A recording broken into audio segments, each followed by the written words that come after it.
Hi, I'm David with Lily Designs, and today we're going to make a Texas-shaped or state-shaped valet.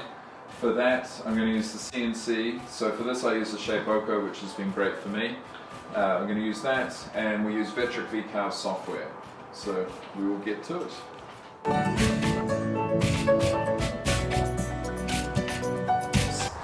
I'm going to show you how to turn this piece of rough walnut into a finished product, in this case a Texas Valet.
Started off as rough wood, so 4/4 walnut, CNC down to that.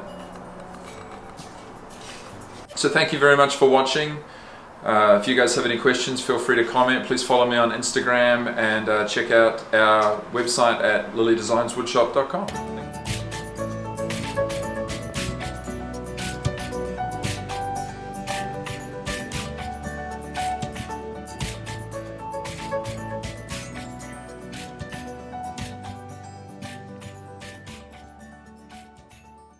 I splintered myself when I picked it up. Ah, should wear gloves.